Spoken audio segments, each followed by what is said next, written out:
I would like to thank the organizing committee for the invite and the opportunity to participate virtually today. The purpose of our talk today is threefold. We will start with some background and context. First, we will give a snapshot of what health literacy is and why it is more important than ever during our pandemic. Next, we will take a look at why it is useful to use theoretical models, such as predicting or explaining our behavior. It's useful to remember that different models may be appropriate in different situations. There's no one-size-fits-all approach. We often combine models. Finally, we will introduce to you our health-related conceptual model map, or CMM, that we developed.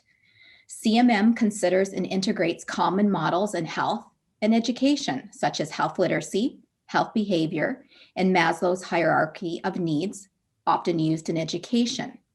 A health literacy model is at its core. Our model is fairly complex, and it can be used as a map.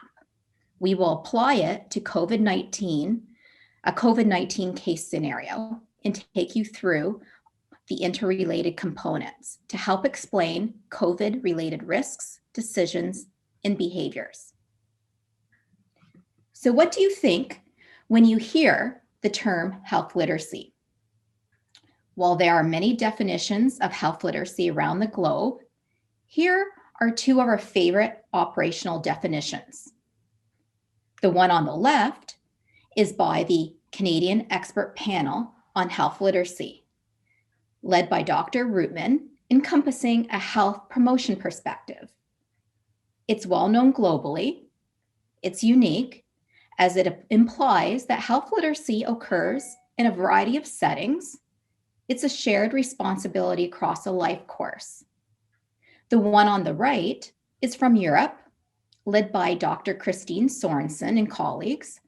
It's a result of a systematic review of 17 definitions around the globe, including the one on the left. It encompasses a public health perspective. It's similar to the definition on the left, and it has 4 domains, as you can see. To improve health literacy, we need to improve the knowledge and skills among those who receive the health information programs and services and those who provide such things. Based on past health literacy survey results, it's not uncommon for individuals to have low or inadequate health literacy skills. Here's a quick look at the face of health literacy for 3 countries: the US, Canada, and Germany.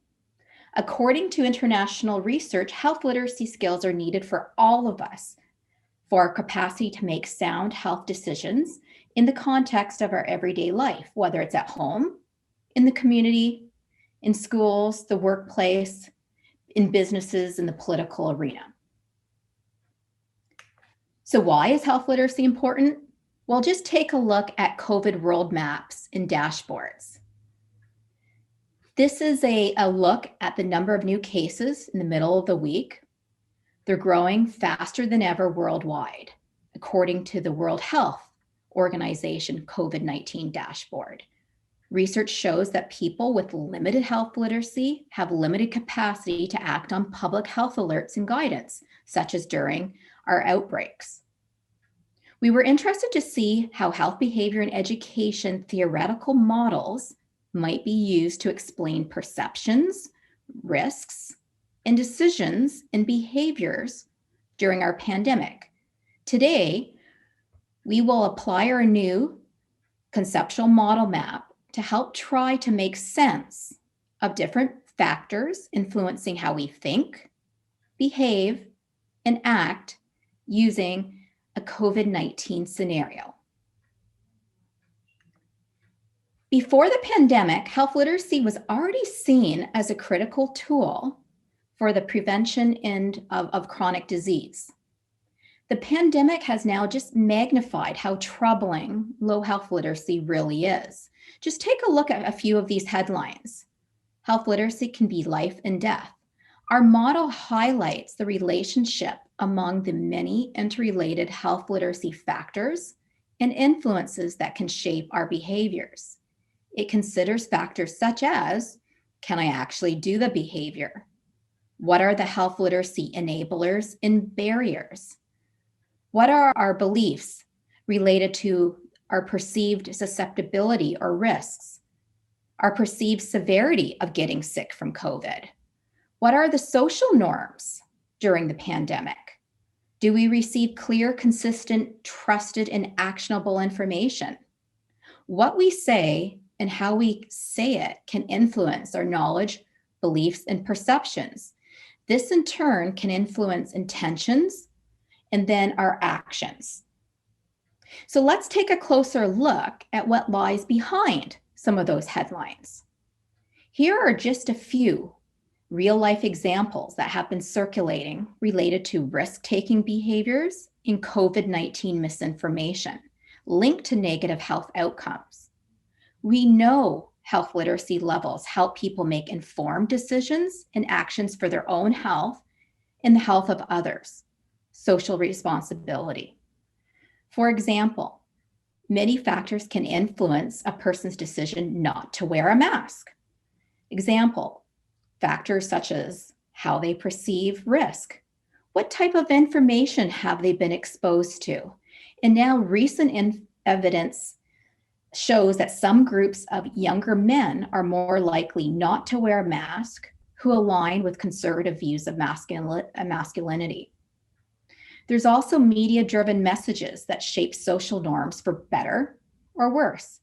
The Centers for Disease Control in the US found that 1 in 3 American adults were using dangerous chemicals to wash their food, such as bleach.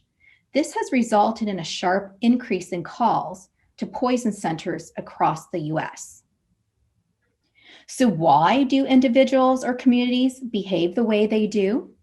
It's a complex process and phenomenon. Many models and theories can help explain this. There's many factors and contexts that influence our health knowledge, skills, beliefs, decisions, and actions. We try to capture this in models. Models exist to explain or predict behavior, identify barriers and enablers to good health. They create interventions. They can provide useful descriptive pictures of concepts and constructs and the interrelated relationships involved. While they can be useful tools, it should also be noted that models can be limited by the real challenge of what is known as cognitive complexity.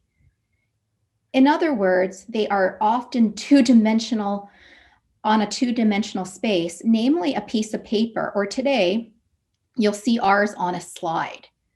For purposes of today's presentation, we'll introduce you to our health-related conceptual model map, which depicts the relationship among some common models to help explain behavior. Health literacy skills are at its core. We'll take you through the components in a linear fashion, but it's not always linear in real life. So our conceptual model map shows the connections between different models and constructs in the field of health, literacy, knowledge, attitude, and practice structure, or KAP, behavior change theories, and Maslow's pyramid of needs. We've applied it originally to eating behavior, but it can be applied to different content areas and contexts, such as COVID, and it's used like a map to connect the dots and show the factors that influence our health-related knowledge, decision, and actions. Our model map, or CMM, reveals reasons for why we do or why we don't do things impacting our health. We call this the attitude, intention, behavior gap. Now we'll simplify this complex model by highlighting components and apply this to a COVID-19 case scenario. My task now is to present the fictional case story. This is intended to introduce important components of the conceptual model map in a vivid way to you. Here are the protagonists of our case story. On the left side, you see Prudence, and on the right side, there is Sunshine. Both are friends with each other. Prudence is, as his name says, a very cautious person. He trusts in authorities which in our example are scientists and doctors. His health status is not optimal, and therefore he has to pay attention to his health and does sports regularly. In COVID-19 times, there is a problem that Prudence cannot visit his sports group anymore, and therefore he does his sport exercises outside and alone. Here you see Sunshine. Sunshine enjoys being with friends, she trusts other people, and she loves to cook. Her health status is good, but nevertheless she pays attention to her health. In COVID-19 times, she sees her friends quite rarely, but her birthday is coming up and she wants to celebrate it with her friends. This graphic shows a simplified version of the conceptual model map. The first area I want to address is that one of health literacy. When talking about literacy, one should know what this term means. Originally, literacy refers to the ability to read and write. Prudence is literate because he knows how to read the newspaper. Sometimes Prudence pretends to be illiterate and holds the newspaper upside down. Also, Sunshine is literate. As shown in the picture, Sunshine searches for information by using the computer. The extended meaning of the term literacy is that we have knowledge about a particular subject. In our case, this subject is the infectious disease COVID-19. Being COVID-19 literate means the following in our example. Sunshine is able to access information by searching on the internet. She understands the information which she finds in the web and has learned that she has to wear a mask when meeting other people. She also found an instruction for sewing a face mask on the internet. Sunshine felt that all the information to protect herself against an infection with SARS-CoV-2 is very important. Therefore, she applied this information and sewed herself a mask. Whenever she has gone out, she has worn this mask. Now there is a question whether Sunshine is COVID-19 literate. When we see Sunshine wearing her mask, we would say, no, she is only half literate, because the mask does not cover her nose. But in the meantime, Sunshine has learned that this is not the right way to wear the mask. Today, she is doing it right and can be considered fully literate.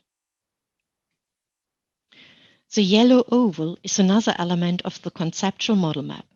It represents the KAP survey structure. This structure consists of the three sub-elements K for knowledge, A for attitudes, and P for practices. The general literacy skills will help a person to build up knowledge. Prudence and Sunshine know about the COVID protection rules.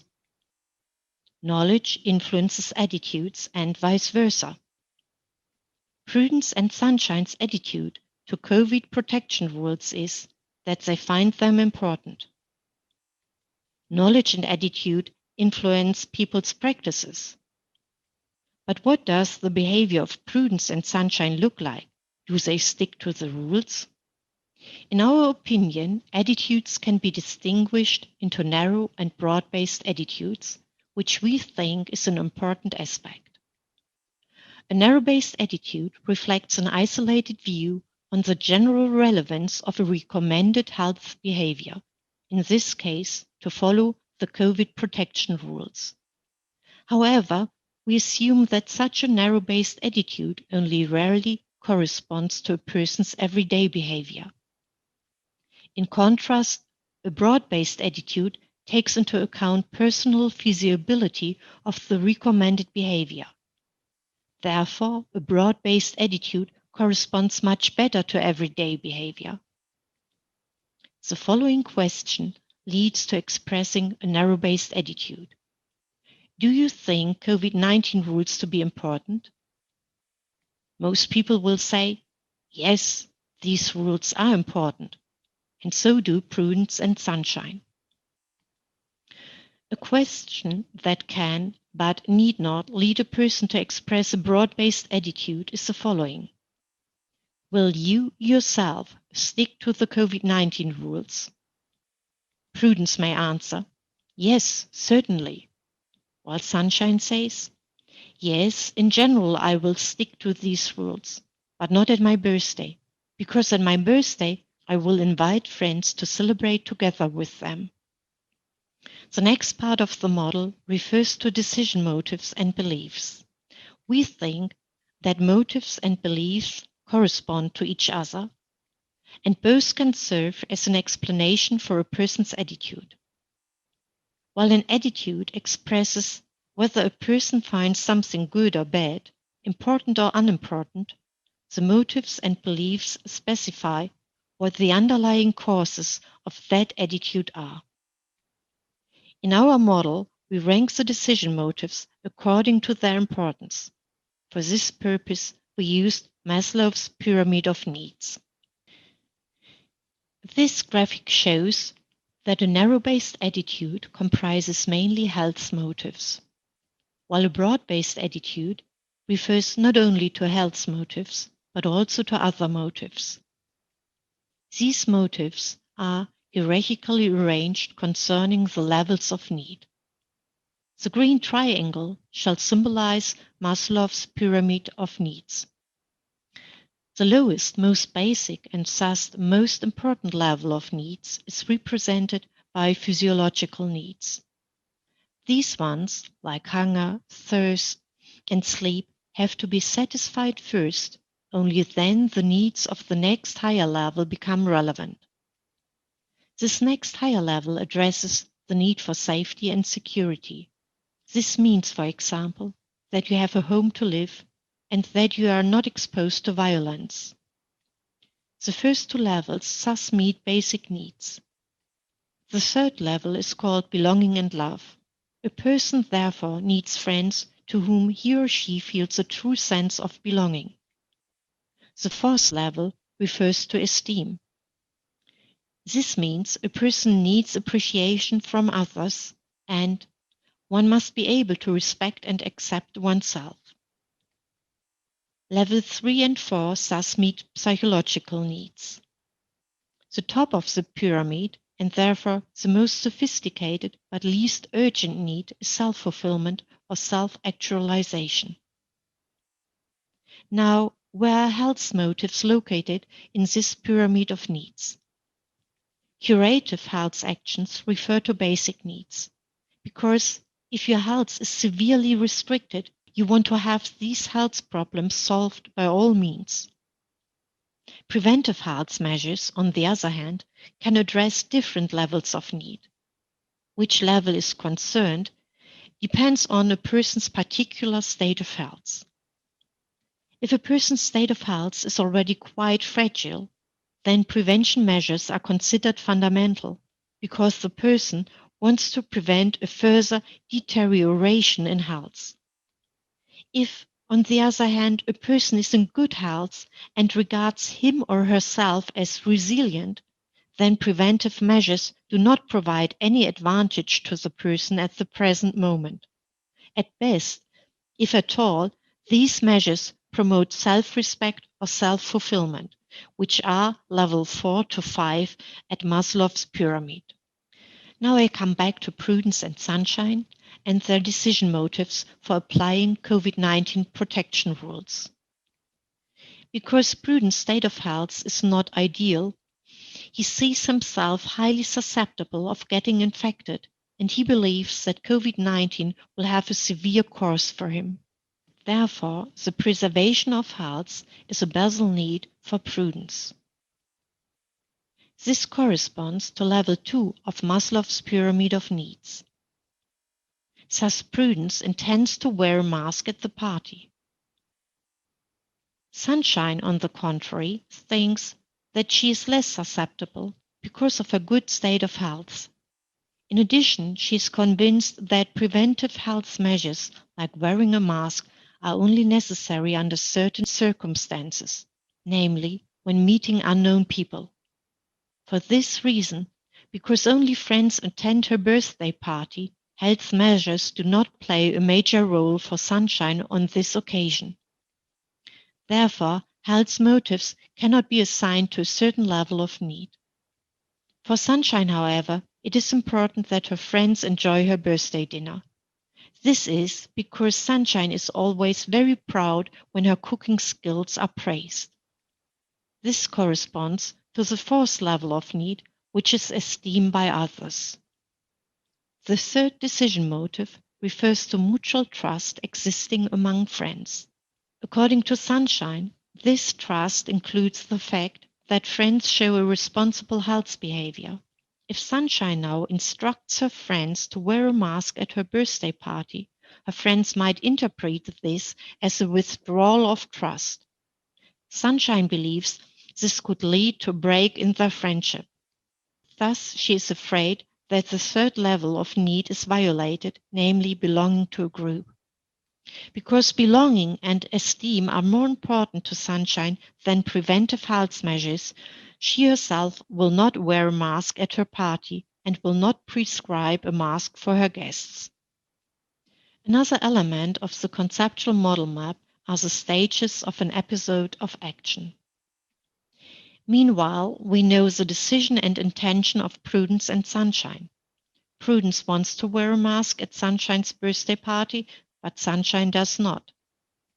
The question now is whether Prudence and Sunshine will follow their intentions. The phase between the intention to act and the actual behavior or practices is influenced by a factor which we call situatedness. This means that it is often impossible to predict exactly what a situation will look like and in what mood one will be in. Situatedness is thus an important reason for the intention-behavior gap to occur. We want to illustrate this with our case story. Prudence imagined that when he visits Sunshine for her birthday party, there would be a welcome with distance. But what happened in reality was a warm welcome with a hug. Prudence imagined that they would have a dinner for two. However, it was a dinner for many guests. Prudence imagined that they would sit wide apart. But as you see here, they were sitting close together. Prudence finally thought that even 3 hours later they would still keep their distance. But what actually happened was that they celebrated quite nicely, that they were jolly and danced a lot. Let us come back to the question whether Prudence put his intention into practice. No, unfortunately, this was not like that. Prudence did not wear a mask at all. Thus we are dealing here with an example of the intention-behavior gap. Prudence wanted to wear a mask, but finally he didn't. A possible explanation for this behavior could be the following. In general, Prudence's state of health is not ideal. Therefore, his need for safety and security in health matters should be very strong and should thus correspond to level 2 of the pyramid of needs. At the moment, however, Prudence's state of health is not too bad and he is feeling good, especially now when he is going to visit Sunshine. So for him, wearing a mask would be more like fulfilling self-imposed standards. This, however, corresponds to a less urgent level of need, such as level 4+. On the other hand, Prudence did not want to be an outsider at the birthday party. This addresses the third level of the pyramid of needs, belonging and love. The psychological need was more important to Prudence at the very moment than any preventive health measure. How can this intention-behavior gap be overcome now, so that Prudence would actually wear his mask on the birthday party? The problem is that in this situation, the health motive alone is not sufficient to trigger appropriate protective behavior. Therefore, other decision motives and other levels of need must be addressed. This is possible by coupling different motives with each other. Thus, the health motive could be linked with the esteem motive. For example, masks could be advertised to increase the attractiveness of a person. For this purpose, masks could be printed with an image or statement which is important to a person. Maybe Prudence would have been admired if he had worn a special mask with a special imprint, such as "Happy birthday to you, dear sunshine," or "You're the sunshine of my life." It would have been even more important if Prudence had agreed with a friend in advance to wear a mask. So there would have been at least two persons showing this behavior, and Prudence would not have felt so much of an outsider. This would have been fulfilled the third level of the pyramid of needs. Here the conceptual model map is shown again in all its complexity. The two key areas for explaining the gap between attitudes or intentions versus behavior are marked with an asterisk. One explanation concerns the distinction between narrow-based and broad-based attitudes. The other explanation takes into account the situatedness of any action a person does and thus the occurrence of unexpected barriers but also possible enablers. To overcome the problem of the intention-behavior gap, the method of motive coupling seems to be essential. Which motives are suitable for coupling can be derived from Maslow's pyramid of needs. Finally, here comes a reference where you can get more information about our conceptual model map. To close, we would like to thank you for your attention and interest.